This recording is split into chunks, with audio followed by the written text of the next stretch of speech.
Bíblia A Mensagem, em linguagem contemporânea. Eugene H. Peterson, Editora Vida. Atos capítulo 2. Quando chegou a festa de Pentecostes, todos estavam juntos num só lugar. Inesperadamente um som parecido como de um vento ganhou força, e ninguém sabia de onde vinha. Todo o lugar foi tomado por aquele som. Em seguida, como um fogo que irrompe, o Espírito Santo se espalhou sobre eles, e começaram a falar em diferentes línguas, à medida que o Espírito agia. Por essa época, muitos judeus peregrinos, devotos do mundo inteiro, estavam em Jerusalém, quando ouviram o som. Eles vieram averiguar. Para espanto deles, cada um ouvia sua própria língua materna sendo falada por alguém. Sem entender o que estava acontecendo, perguntaram-se: eles não são galileus? Como é que estão falando em tantas línguas diferentes? Partos, medos e elamitas, visitantes da Mesopotâmia, Judéia e Capadócia, Ponto e Ásia, Frígia e Panfilha, Egito e as partes da Líbia, que pertence a Cirene, imigrantes de Roma, tanto judeus quanto prosélitos, até mesmo cretenses e árabes. Nós os ouvimos falando em nosso idioma, descrevendo atos poderosos de Deus. Atônitos, balançavam a cabeça, sem conseguir entender nada, e diziam uns aos outros: o que está acontecendo aqui? Alguns zombavam: eles estão bêbados e com vinho barato. Apoiado pelos outros 11 apóstolos, Pedro tomou a palavra e fez este ousado pronunciamento: irmãos judeus, vocês que estão visitando Jerusalém, ouçam com atenção e procurem entender. Ninguém está bêbado aqui, como alguns estão pensando. Elas não tiveram tempo de se embebedar, porque ainda são 9 horas da manhã. O que está acontecendo é o que o profeta Joel anunciou. Nos últimos dias, Deus diz: vou derramar meu espírito sobre todo tipo de gente. Seus filhos vão profetizar, e também suas filhas. Seus jovens terão visões, seus velhos terão sonhos. Quando chegar a hora, vou derramar meu espírito sobre todos os que me servem, homens e mulheres de igual modo, e eles vão profetizar. Mostrarei maravilhas no céu e sinais na terra: sangue, fogo e fumaça.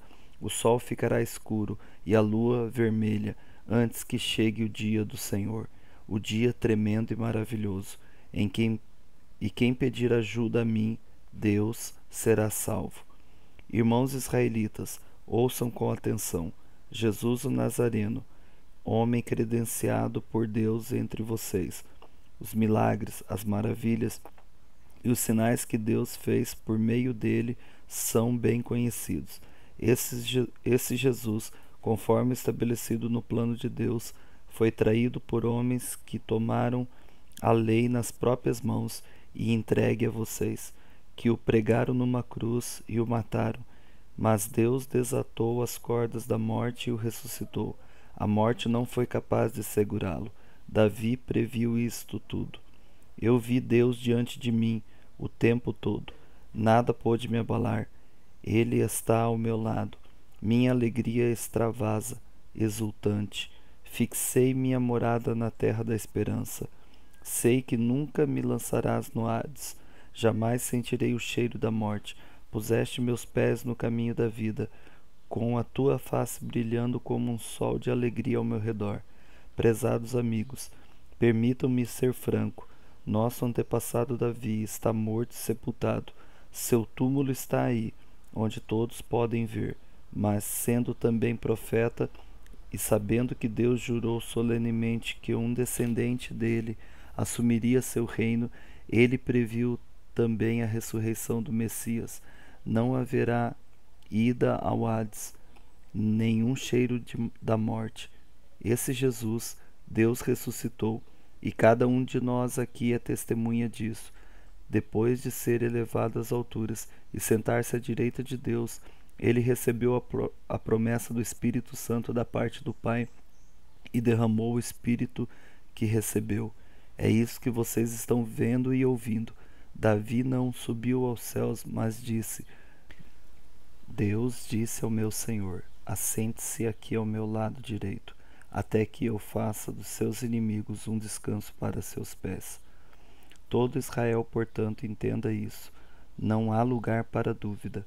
Deus fez Senhor e Messias aquele Jesus que vocês crucificaram.